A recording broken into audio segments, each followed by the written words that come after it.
1절부터 3절 그리고 다시 11절부터 32절까지 상당히 좀 깁니다. 그래도 봉독해 드리도록 하겠습니다. 모든 세리와 죄인들이 말씀을 들으러 가까이 나오니 바리새인과 서기관들이 수군거려 이르되 이 사람이 죄인을 영접하고 음식을 같이 먹는다 하더라. 예수께서 그들에게 이 비유로 이르시되 11절로 넘어가서 또 이르시되 어떤 사람에게 두 아들이 있는데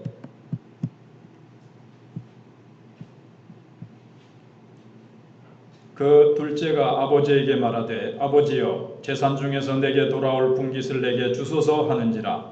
아버지가 그 살림을 각각 나누어 주었더니 그 후 며칠이 안 되어 둘째 아들이 재물을 다 모아가지고 먼 나라에 가 거기서 허랑방탕하여 그 재산을 낭비하더니 다 없앤 후 그 나라에 크게 흉년이 들어 그가 비로소 궁핍한지라. 가서 그 나라 백성 중 한 사람에게 붙여 사니 그가 그를 들러 보내어 돼지를 치게 하였는데 그가 돼지 먹는 주염 열매로 배를 채우고자 하되 주는 자가 없는지라. 이에 스스로 돌이켜 이르되 내 아버지에게는 양식이 풍족한 품꾼이 얼마나 많은가. 나는 여기서 줄여 죽는구나. 내가 일어나 아버지께 가서 이르기를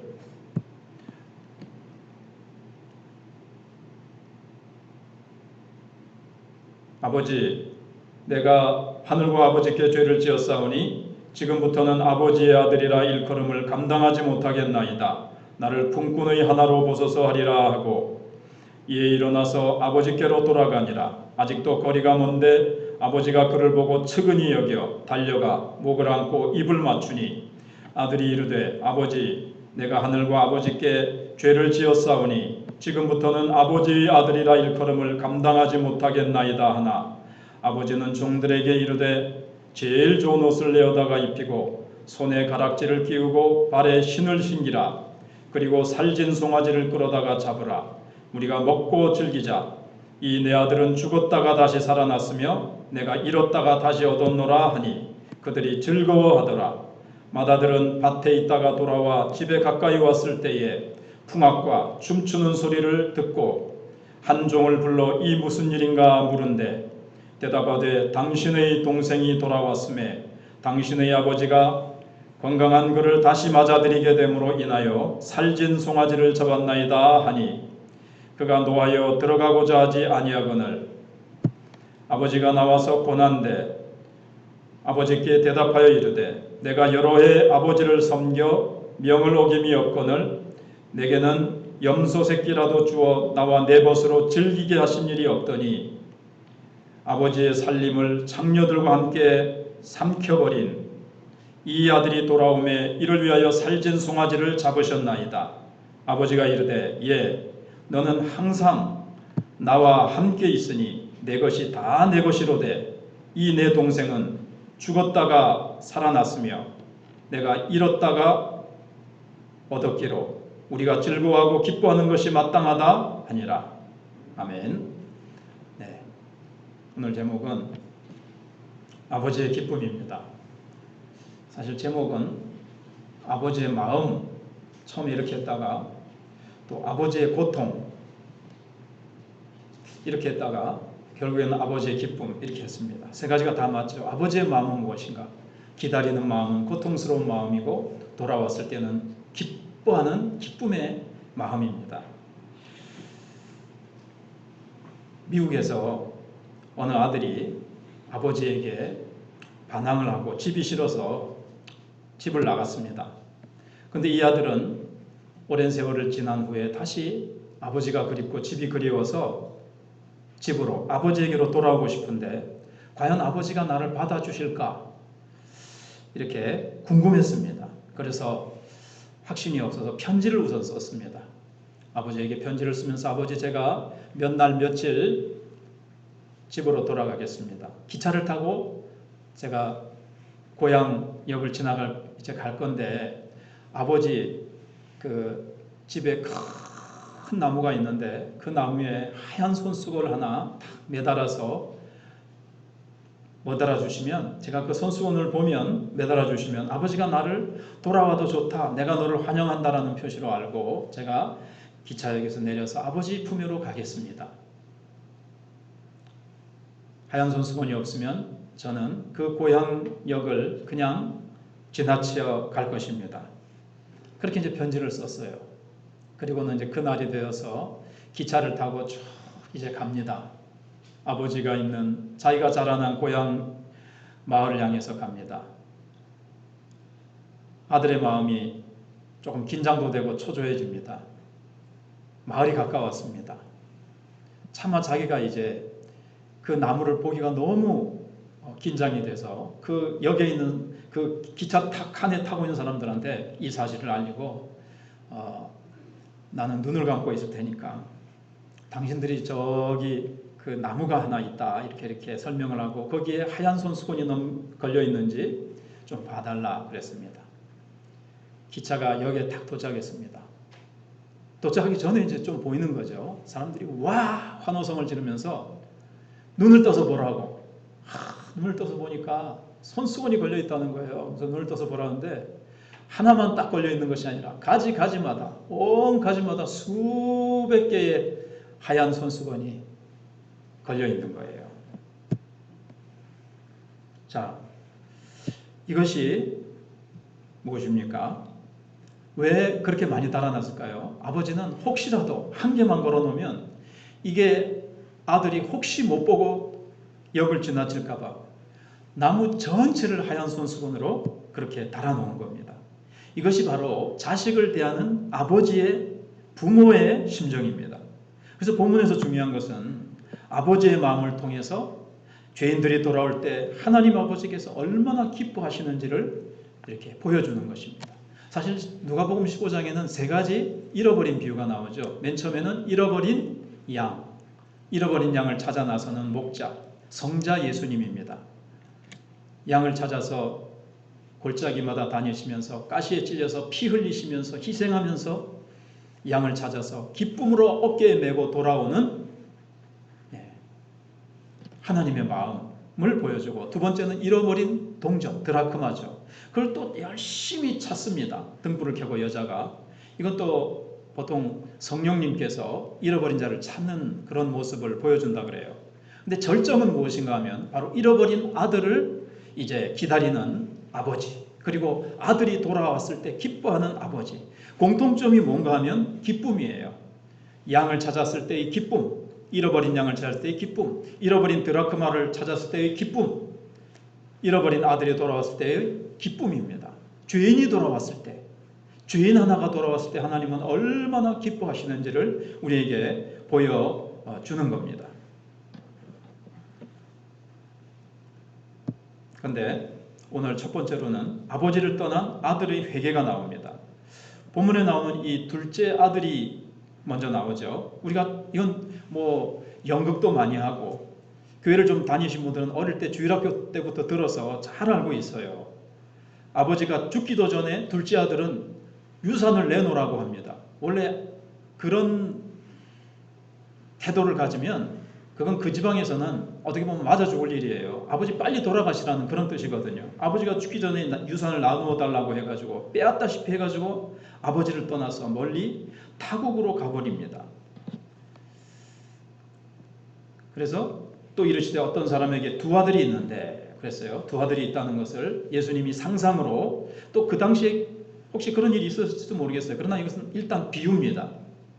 그 둘째부터 예수님이 소개를 하세요. 아버지에게 말하되 아버지의 재산 중에서 내게 돌아올 분깃을 내게 주소서 하는지라 아버지가 그 살림을 각각 나누어 주었더니, 근데 아버지는 참 왜 그런지 그걸 나누어 줍니다.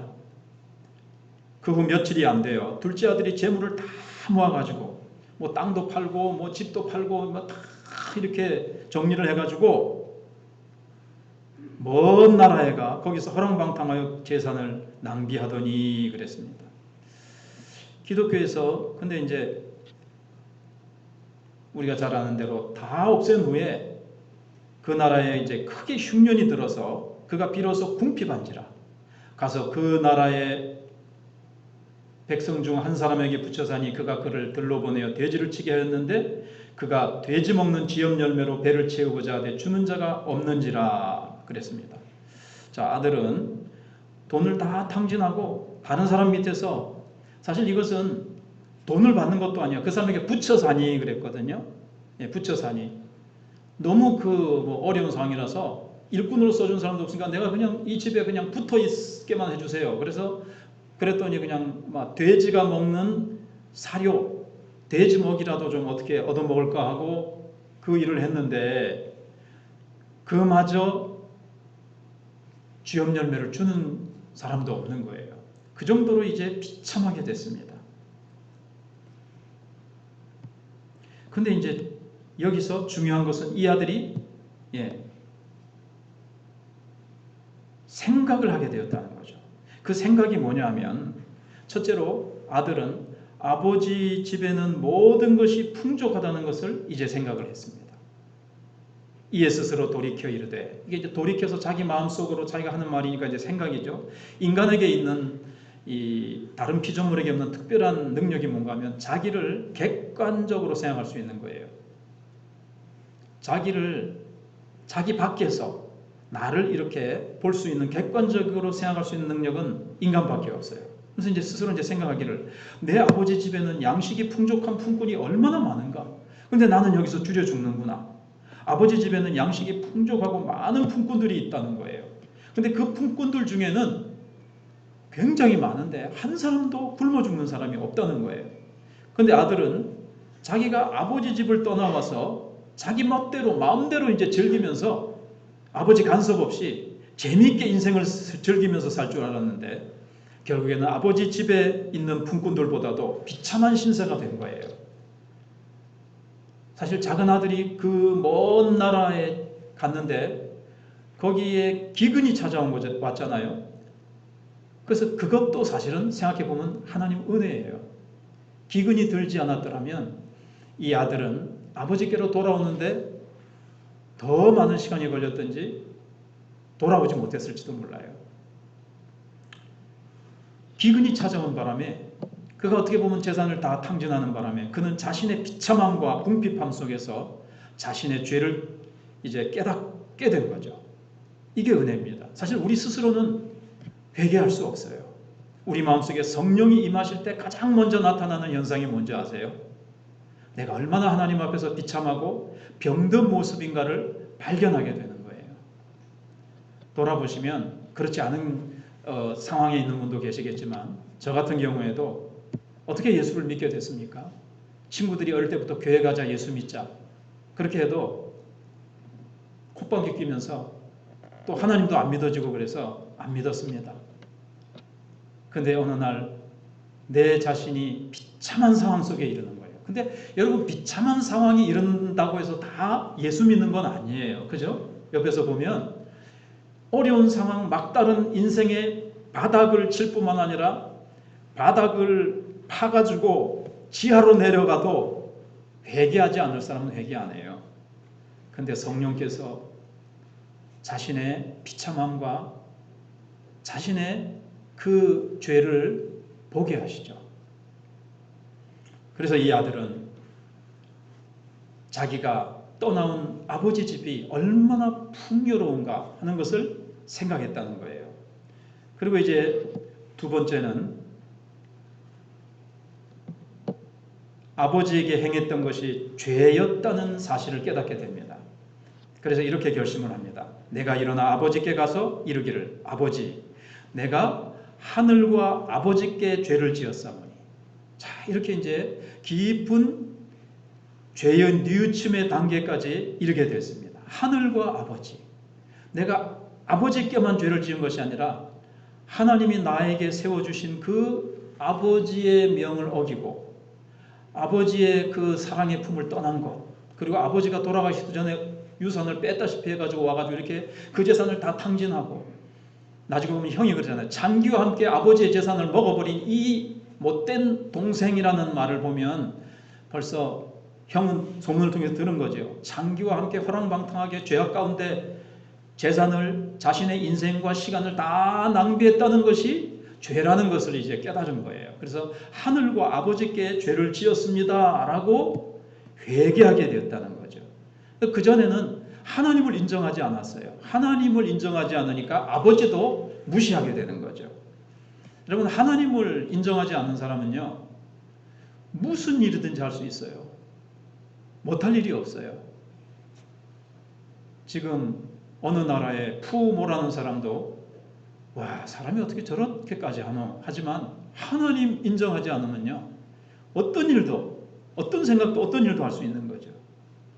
그래서 이 아들은 아버지의 품을 떠나서 자기 욕심을 따라 세상으로 나간 겁니다. 그래서 거기서 정말 자기의 재물과 인생을 마음껏 즐기면서 살자. 이게 인생이야. 이러면서 하려고 했는데 다 낭비하고, 그리고 다 그것을 탕진하고 비참한 꼴이 되니까 그게 바로 죄였다는 것을 이제 깨닫게 되는 겁니다. 그래서 인간에게 가장 근본적인 죄가 뭔가 하면요, 하나님을 인정하지 않는 거예요. 시편 14편 1절에도 어리석은 자는 그 마음에 이르기를 하나님이 없다 하도다. 가장 어리석은 인생, 그것이 바로 하나님이 없다, 하나님을 인정하지 않는 인생입니다. 그 다음에 이제 세 번째로, 이 둘째 아들은 이제 일어나서 이제 가기로 해서 하고, 모든 자존심, 이제 모든 체면 이런 거 다 버리고 아버지께로 돌아가기로 이제 결심을 했습니다. 그러면서 이제 여기 얘기를 하죠. 자기 이제 마음속으로 계속 생각하는 거예요. 지금부터는 아버지의 아들이라 일컬음을 감당하지 못하겠나이다. 나를 품꾼의 하나로 벗어서 하리라. 어떻게 해요? 하고. 아직 안 왔어요, 아버지 앞에. 이건 뭐죠? 아버지 앞에 가면 내가 이렇게 말하리라 하고 이제 그 대사를 쫙 생각하고 걸어오면서 수없이 생각을 했겠죠. 연습을 하겠죠, 속으로. 이렇게 말할까? 아니야. 이렇게 말할까? 아니야. 아버지 앞에 가서 지금부터는 아버지의 아들이라 일컬음을 감당하지 못하겠나이다. 나를 품꾼의 하나로 벗어서 하리라 하고 돌아오는 거예요. 이제 돌아오는데 여러분, 가장 큰 걸림돌이 뭘까요? 자존심이죠. 자존심. 아버지 앞에서 자기가 실패했고 죄인이라는 고백을 하기가 너무 부끄럽고 힘든 거예요. 그러나 생각을 해보니까 시간이 흐르면 흐를수록 그는 더 비참해질 수밖에 없다는 것을 알았습니다. 더욱이 이 아들은 지금 아버지의 마음을 아프게 해드렸고, 자기가 돌아가서 아버지의 용서를 구하는 것만이 자식으로 해야 할 최소한의 도리고 자기가 살 수 있는 유일한 길이라는 것을 깨달았던 것입니다. 아들은 자신이 아버지 품에 있을 때 가졌던 아들의 지위를 차마 요구할 수는 없다고 생각을 했어요. 왜냐하면 자기 욕심을 따라서 유산을 미리 챙겨서 아버지 집을 떠날 때 아들의 신분을 사실 포기했던 거거든요. 그래서 아버지에게 가서 아들로 받아주는 것이 아니라 품꾼의 하나로 받아달라고 이제 부탁하기로 그렇게 이제 생각을 하고, 아버지를 만나면 아버지께 이제 말씀드릴 것 같다가 계속 제 생각에는 뭐 수십 번이 아니라 수백 번 생각하면서 이제 아버지 집을 향해서 이제 걸어오는 겁니다. 아버지 집을 향해 가는 거예요. 이게 회개입니다. 잘못된 삶의 자리에서 바른 삶의 위치로 돌이키는 것, 자기의 발걸음과 행동을 옮기는 것, 이게 회개예요. 회개는 먼저 자신이 떠나온 그 자리가 얼마나 비참한 자리인지, 잘못된 자리인지를 깨닫는 것으로부터 회개는 시작됩니다. 그래서 복음이 뭡니까? 하나님이 모든 죄인들의 아버지가 되신다라는 사실을 선포하면서 하나님 품으로 돌아와라. 하나님 품으로 돌아오기만 하면 어떠한 죄라도 하나님이 다 용서해 주시고 사랑으로 맞이해 주신다. 사랑으로 받아주신다. 죄인들아 돌아오너라. 수고하고 무거운 짐진 자들아 다 예수 그리스도께로 돌아오거라. 하나님께서, 예수님께서 그 죄의 짐을 다 맡아주시고 편히 쉬게 해주신다. 이게 이제 복음의 선포잖아요. 네.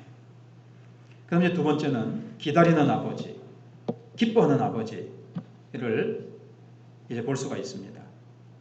우리가 이제 본문에서 가장 놀라운 것은 비록 집을 나간 아들이지만 아버지가 그 아들을 잊지 못하고 언젠가는 돌아올 것을 기대하면서 항상 기다리고 있었다는 거예요. 자, 20절을 보세요. 이에 일어나서 아버지께로 돌아가니라. 얼마나 많은 고민, 얼마나 여러 날 밤을 잠을 못 자고 참 고민하면서 갈등하면서 받아주실까. 내 체면이 말이 아닌데 아마 그렇게 하다가 결단을 내리고 일어나서 보세요. 생각만 하는 건 회개가 아니에요. 일어나야 돼요. 이게 결단이죠. 행동으로 옮기는 거죠. 아버지께로 돌아가니라. 근데 아직도 거리가 멀어요. 거리가 먼데 아버지가 그를 보고 여기서 이제 아버지는 날마다 동구 밖에 나와서 그 아들이 언젠가는 돌아올 거다. 이 사랑의 마음으로, 고통스러운 마음으로 이 자식이 틀림없이 가가지고 고생할 텐데 언제나 돌아올래나, 오늘 돌아올래나, 내일 돌아올래나 기다리면서 눈물 젖은 그 눈으로 늘 동구 밖을 쳐다보고 있었다는 것을 알 수가 있어요. 그래서 아버지가 그를 먼저 봤어요. 먼저. 그래서 측은히 열겨 달려갔다 그랬어요. 여러분, 아들이 막 온 게 아니라 거리가 이렇게 먼데 아들은 천천히 오고 있었을 것 같아요. 털레털레. 아버지가 만났는데 보세요. 아버지가 휘 쏜살같이 아버지가 달려와요. 체면도 없어요. 그런 거. 아들을 봤는데 체면 이런 거 없습니다. 동네 사람이 보고 이게 뭐라 그럴까? 그런 거 없어요. 그냥 달려가가지고 그를 보고 측은히 여겨 달려가 목을 안고 입을 맞추니 그랬는데요. 원어에는 이게 이제 뽀뽀잖아요. 그러니까 입들을 맞추니 그랬어요. 입들을. 이 말은 무슨 말이냐? 막 뽀뽀를 막 하는 거. 아이고 이 녀석아 그러면서 막 볼이고 코고 입하고 막 그냥 막 뽀뽀를 막 해대고 숨이 막힐 정도로 포옹을 했다는 뜻이에요. 숨이 막 얼마나 그 아들이 그리웠고 이 아들이 돌아온 것에 반가웠든지 이 사랑하는 내 아들이 돌아왔으니까. 근데 이제 아들은 뭐라 그럽니까? 아버지, 내가 하늘과 아버지께 죄를 지었사오니 지금부터는 아버지 아들의 일컬음을 감당하지 못하겠나이다. 뭐 이 설교는 부흥사님들한테 많이 들어서 알겠지만, 자, 아들이 준비한 말 다 했습니까? 못했습니까? 예? 다 했어요? 못했어요? 다 아는데 뭐 그런 걸 물어보시냐? 예, 다 못했죠, 그죠? 뭘 못했죠? 나를 품꾼의 하나로 받아주셔서 이 말을 못했어요. 말도 다 끝내기 전에 아버지는 거기서 탁, 더 말할 뭐도 안 주고 시간도 기회도 안 주고 그냥 좋아가지고 데려가는 겁니다. 예. 이 부분은 이제 다른 사람은 이해하지 못하는 거죠. 저런 못돼 먹은 더러운 죄를 지은 저런 죄인을 그렇게 아버지를 무시하고 나갔던 아버지의 권위를 인정하지 않고 돈을 뺐다시피 챙겨 달아난 아들을 어찌 저렇게 다시 불쌍히 여기면서 용서해 줄 마음을 가질까? 아마 동구 밖에 나가서 매일 기다리는 아버지를 보고 아이고 불쌍하다. 그 아들 그 뭐 죽은 셈 치고 그 못된 아들 그 뭐하러 기다리노? 아마 이랬을지도 모르겠어요. 근데 아들을 본 아버지는 달려갑니다. 예. 아버지가 그렇게 먼저 보고 달려가서 뽀뽀에 뽀뽀를 그냥 막 수십 번을 했는지 자곤 하고 숨이 막히도록 포옹을 한 이유가 뭡니까? 하나밖에 없죠. 이 아들은 자신이 사랑하는 불쌍한 자신의 아들이었기 때문에 그렇습니다. 아들이기 때문에 그래요. 아버지와 아들의 관계, 부모 자식 간의 관계가 그런 거예요. 사람들은 내가 하나님 싫어하는 일들을 많이 산 것 같은데 교회 가자 그러면 하나님 믿자 그러면은 하나님 나 미워하고 싫어하시고 내가 교회 가면 벌 받을 것 같고 이렇게 생각하는데요. 그렇지 않아요. 하나님은 모든 죄인이 하나님의 사랑의 품으로 돌아오기를 언제요? 항상 밤낮으로 기다리고 계세요. 하루가 천년같이, 천년이 하루같이, 천년이 지나도 돌아올 죄인들이 있기 때문에 기다리시고요. 하루를 천년같이 그렇게 하나님 항상 죄인들이 어떠한 죄를 지었더라도 돌아오기를 기다리고 계신다는 거예요. 사실 아들이 돌아올 수 있었던 이유는 아버지 집에 있을 때 그 기억 때문에 그렇죠. 행복했던 기억들. 아버지 집에는 아무도 굶주리는 품꾼이 없는데 아들은 이제 뒤늦게 아버지의 품에 사는 것이 참된 행복이라는 것을 깨닫게 된 거예요. 아들이 단지 해야 될 일은 우리가 방금 생각해 봤지만 내가 방탕하게 살면서 지은 죄를 하나님과 아버지께 고백해야 된다는 것을 알게 된 거예요. 그리고 그것을 실천으로 옮긴 거죠. 어떤 사람들은 꼭 말로 해야 됩니까? 마음으로 그렇게 생각만 하면 하나님은 마음 다 보시는데 아닙니다. 하나님께 또 아버지께 그걸 고백하는 것이 참 중요해요. 이렇게 죄를 고백했을 때 아버지는 뭐라 그럽니까? 종들에게 이르되 제일 좋은 옷을 내어다가 입히고 손에 가락지를 끼우고 발에 신을 신기라. 그리고 살찐 송아지를 끌어다가 잡으라. 우리가 먹고 즐기자. 파티다 파티. 큰 잔치 벌렸네. 무슨 잔치 벌렸나? 이러면서 그냥 막 잔치가 벌어진 거예요. 제일 좋은 옷. 제가 주석을 찾아보니까 두 가지 견해가 있는데 일단은 이 좋은 옷은 귀빈이 왔을 때 그 집에 제일 귀한 손님이 왔을 때 보통 입혀주려고 이렇게 준비해 놓는 옷이라는 그런 학자도 있고 또 하나는 이게 새 옷인데 종이 아들이 되었을 때 간혹 종이 아들로 이렇게 입양을 하거나 되는 경우가 있는가 봐요. 그럴 때 주는 옷이다. 어찌됐든 아들로 인정해주는 옷이고 가장 귀한 존재다. 이렇게 인정해주는 의미가 있죠. 여기서 신발도 그렇습니다. 우선은 가락지죠. 가락지는 옛날에 도장의 의미예요. 옛날에 도장이 따로 없고 영화 같은 데 보셨겠지만 왕이나 높은 사람이 도장 찍을 일이 있으면 반지를 가지고 이렇게 푹 찍어줍니다. 그러면 그게 이제 권세죠. 모든 것을 결정할 수 있는 권세를 주셨어요.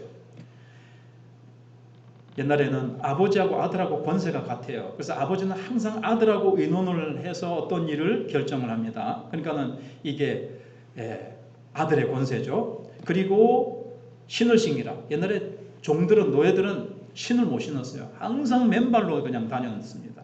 신을 신기라 이 말은 이제 종이 아니라 아들은 나를 품꾼의 하나로 받아주기만 해도 감지덕지입니다 하고 왔는데 아버지는 아들로 받아주는 거예요.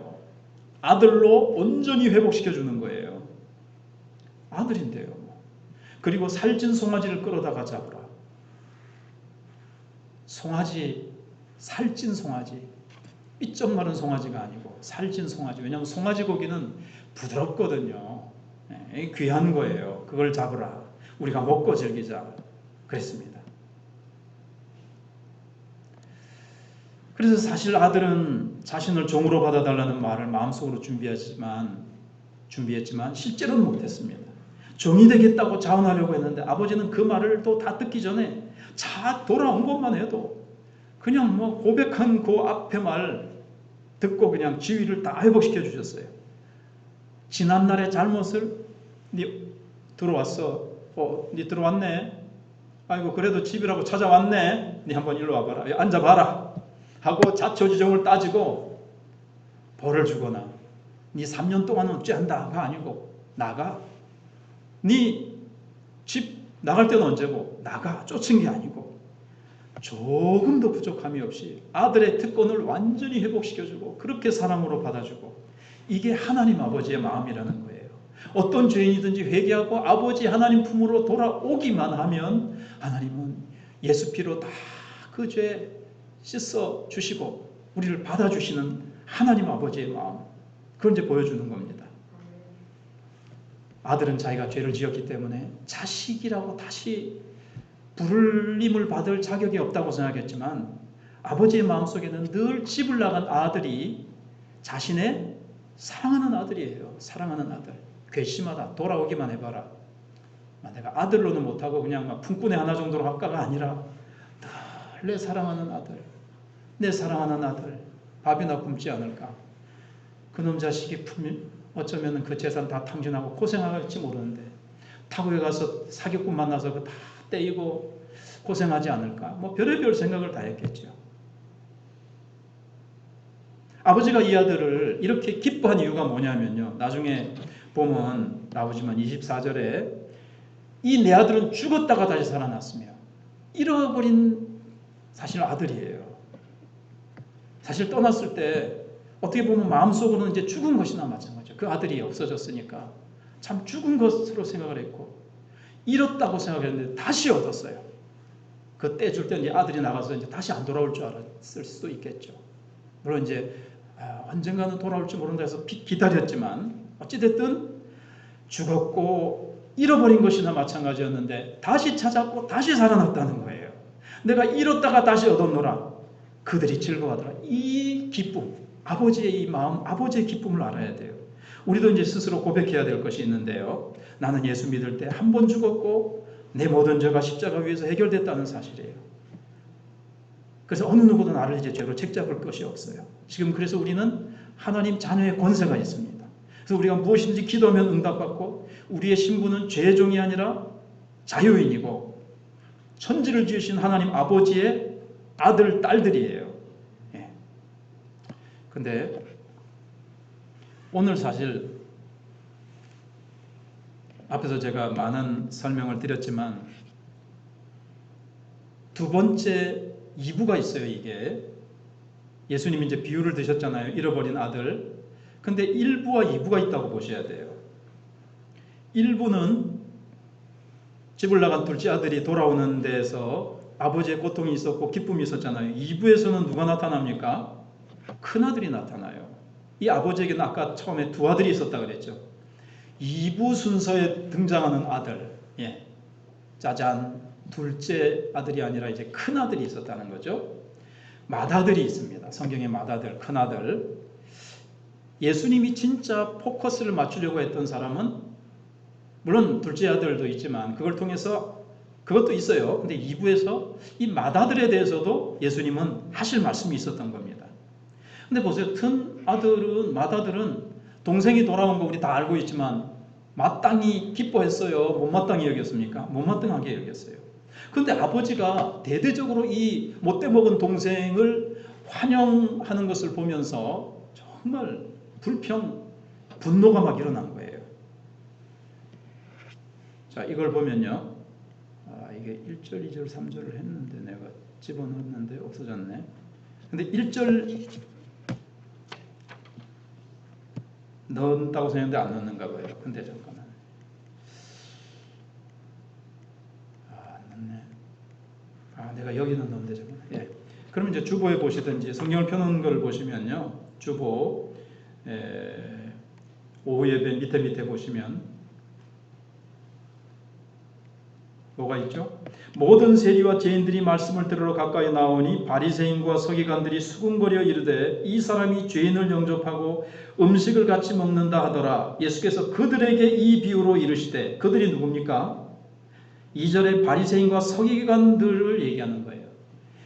세리와 장기와 죄인들이 예수님 말씀을 듣고 회개하러 막 나오니까 바리새인과 서기관들이 큰 형처럼 이 못돼 먹은 죄인들이 회개하고 돌아오는데 예수님이 막 환영하고 같이 식사를 하시고 사랑으로 영접하시는 모습을 보면서 어찌하여 저 예수님은 저 더러운 죄인들을 받아주시고 그들과 함께 식사도 하시고 저들 저렇게 사랑으로 안아주시는가 막 불평하는 거예요. 그래서 예수님이 이 비유는 누구를 향해서요? 스스로 어렵다고 생각하는 종교 지도자들인 바리새인과 서기관들을 향해서 사실은 예수님이 주신 비유예요. 그러니까 이것을 통해서 죄인이 돌아올 때 하나님은 얼마나 기뻐하시는가를 일부에서 얘기하시면서 불평하는 너희들 잘못된 평가 기준을 가지고 있다라는 것을 말씀해 주시려고 이제 하는 겁니다. 큰아들을 얘기하면 바리새인하고 서기관하고 묶어서 생각을 하셔야 됩니다. 큰아들을 살펴보면 자기는 아버지 율법을 잘 지키고 아버지를 잘 섬기고 충성스럽게 헌신하고 있다고 생각을 했습니다. 그래서 자신들은 스스로 의로운 존재라고 생각하고 세리와 창기들은 더러운 죄인들이라고 경멸했어요. 그래서 주님은 비유 속에서 두 번째 인물인 요 큰 형을 통해서 바리새인과 서기관들의 가치 평가 기준이 잘못됐다는 것을 가르쳐 주시는 거죠. 그러니까 주님은 이렇게 말씀하시는 거나 마찬가지예요. 너희들은 하나님을 이해하지 못하고 있구나. 하나님의 마음도 이해하지 못하고 있구나. 너희가 영접한다면 내가 영접해서 함께하는 저 죄인들을 그렇게 경멸의 눈으로 바라볼 수 없을 것이다. 이렇게 얘기한 거죠. 그래서 25절에 마다들은 밭에 있다가 이제 돌아와서 집에 가까이 왔을 때 풍악과 춤추는 소리를 듣고 잔치하는 소리를 듣고 뭐라 그럽니까? 이게 무슨 소리야 이거? 한 종을 불러서 이 무슨 소리고? 그러니까는 대답하되 당신의 동생이 돌아왔음에 당신의 아버지가 건강한 그를 다시 맞아들이게 됨으로 인하여 살찐 송아지를 잡았나이다 하니 그가 노하여 들어가고자 하지 아니하거늘 아버지가 나와서 권한대 들어가자. 네 동생이 살아 들어왔다. 얼마나 기쁘냐. 이제 이렇게 한 거죠. 근데 큰아들은 아버지의 마음을 이해하지 못한 거예요. 동생이 살아 돌아 집으로 기어 들어온 것도 기분 나쁘고요. 아버지가 그 못된 아들을 이렇게 받아들이면서 잔치 큰 잔치 벌이는 것도 너무 못마땅한 거예요. 이 큰아들은 자기 아버지의 마음과 전혀 다른 마음을 가지고 있었던 겁니다. 그래서 화가 나서 집에 들어가려고도 하지 않았던 거죠. 잔치에 참여하지를 않으려고 했던 거예요. 이 기쁜 잔치에 자기 스스로를 소외시키면서 아버지의 기쁨에 참여하기를 거부했어요. 참 못된 아들이죠. 좀 이해는 좀 안 되는 손치더라도 아버지가 그렇게 기뻐한다면 아버지의 마음에 그래도 맞춰주기 위해서 아버지 마음을 이해해 보려고 해야 되는데 아주 못됐어요. 그러면서 하는 말이 뭡니까? 아버지께 대답하여 이르되 내가 여러 해 아버지를 섬겨 명을 어김이 없거늘 내게는 염소 새끼라도 주어 나와 내 벗으로 즐기게 하신 일이 없더니 아버지의 살림을 장녀들과 함께 삼켜버린 이 아들이 돌아오매 이를 위하여 살찐 송아지를 잡으셨나이다.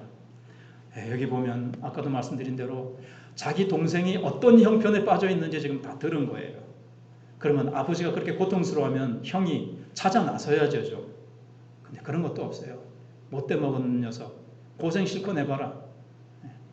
들어오기만 해봐라. 이런 마음이 있어. 꼴 좋다. 이런 마음을 가졌는지 모르겠어요. 아버지의 마음, 불쌍히 여기는 마음, 기다리는 마음, 이런 사랑의 마음이 없는 거예요. 왜냐하면요, 이 큰아들과 이 종교 지도자들은 모든 것을 율법적인 관계로 바라보고 그렇게 사람을 평가했어요. 그러니까 아버지가 불공평했다고 생각한 거죠. 아버지는 재산을 탕진하고 방탕하게 생활한 동생은 벌을 받고 굶주림을 당해도 마땅하다는 거예요. 그게 율법적인 사고방식입니다. 인과법칙인 거죠.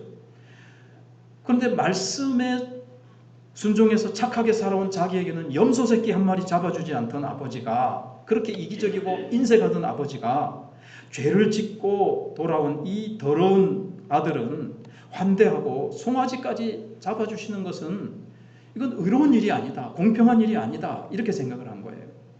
성실하게 일해온 자신에게는 아무 상도 주지 않는 불의한 아버지. 이 아버지 이거 공평하지 않습니다.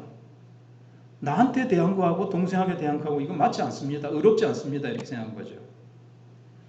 그래서 큰아들로 비유된 이 바리새인들은 이제 동생으로 비유된 이 세리처럼 차이점이 뭘까요? 사실은 누가 죄인입니까? 큰아들, 작은아들 누가 죄인입니까? 둘 다 죄인입니다. 둘 다. 근데 둘째 아들은 먼저 오히려 깨달았어요. 둘 다 아버지에게로부터 멀리 떠났어요. 큰아들은 안 떠났잖아요. 마음은 멀리 떠나 있었습니다. 아버지의 마음도 몰랐죠. 아버지가 누군지도 몰랐죠. 마음은 멀리 떨어져 있었던 관계예요. 열심히 일은 했지만 아들로서 일하지 않고 종으로 일했던 거예요. 사실은 종의 관계예요. 내가 열심히 일한 거에 대해서 대가를 줬습니까? 뭐라도 하나 줬습니까? 아버지의 축복과 아버지의 그 어떤 것을 자기의 노력의 대가로 받는다고 생각하는 것이 이게 율법적인 사고방식이에요. 하나님 앞에 내가 열심히 일해서 내가 의롭게 된다. 내가 노력하고 율법을 잘 지켜 행하면서 내가 하나님 앞에 내가 의로운 존재가 된다고 하는 이 율법적인 사고방식이죠. 굉장히 이제 중요한 이제 설명이에요. 좀 지치시더라 계신지 모르지만 이제 그래도 한 번 더 마지막으로 정신을 차리고 들어야 됩니다. 아버지와 아들이라는 사랑의 관계가 아니었어요. 종의 관계. 열심히 일해서 얻어내는, 축복을 얻어내고 뭔가를 얻어내는 이런 관계죠. 율법을 잘 지켜서 의롭다함을 하나님으로부터 얻어내려고 하는 율법적인 관계, 이게 종의 관계고 율법의 관계가 그렇거든요. 그거 아니에요. 자식이잖아요. 아들이잖아요. 큰아들. 아버지와 사랑의 관계, 아들의 관계, 가족의 관계로 아버지를 사랑해서 열심히 일을 해야 되는데 일한 만큼 주고받는 냉혹한 율법적인 관계로 살아온 거예요. 일한 만큼 얻어내는 게 아닙니다. 자녀라는 신분만으로 아버지의 모든 것이 곧 자신의 것이에요. 얼마든지 그것을 누릴 수 있었어요.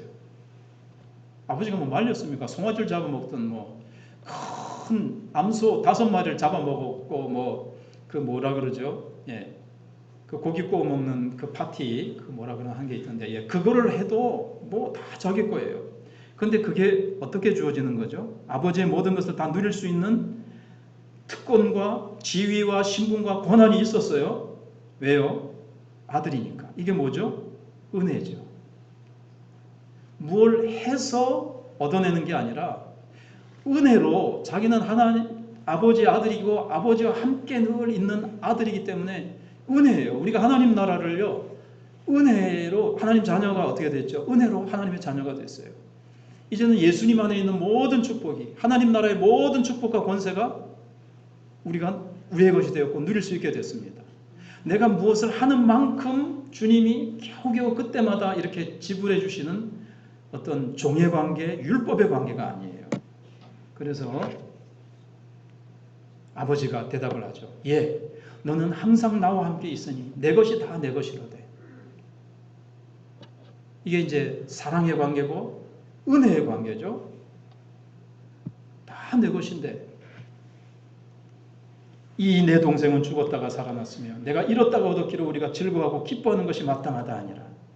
여기 이제 뭐가 있는가 하면 조금 전에 말씀드렸지만 큰아들은 무엇인가 자신의 노력과 공로로 아버지의 풍요를 얻어오는 것으로 생각했죠. 그러나 아버지는 너의 신분과 너의 존재 자체로 은혜로 네가 다 이거 다 네 거야. 네가 다 누릴 수 있어. 근데 큰아들은 아버지와 친밀한 사랑의 관계를 누리지 못했어요. 자유도 없었고 기쁨도 없이 일해왔고 그렇게 사는 거예요. 여러분 율법적인 신앙이 그런 거예요. 오늘 교회 안에서도요. 큰아들과 같이 신앙생활하는 사람이 얼마나 많은지 몰라요. 하나님과 친밀한 사랑의 관계가 아니에요. 열심히 주일 어기면 아이고 하나님이 한 대 치실라. 율법적으로 의무적으로 예배드리고 헌금을 의무적으로 드리고 11조 떼먹으면 또 하나님이 또 벌 주실라. 가다가 따여 펑크 날라. 의무적으로 봉사하는 사람이 얼마나 많습니까? 이런 신앙 속에는 큰아들과 같이 기쁨이 없고요. 자유가 없어요. 그래서 아버지가 너는 늘 나와 함께 있지 않느냐. 가장 큰 상급이 뭡니까?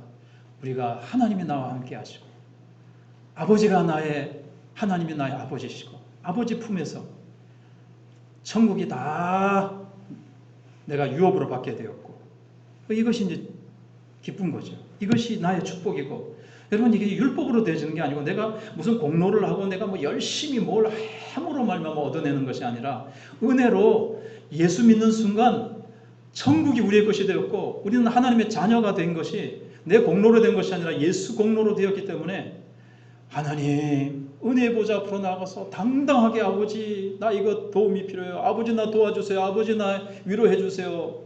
성령의 능력으로 살아갈 권세가 있어요. 예수 이름으로 안전뱅이를 일으켰더니 사람들이 놀라서 모여니까는 베드로와 요한이 어찌하여 내 경건과 내 능력으로 고친 줄 알고 그렇게 하느냐.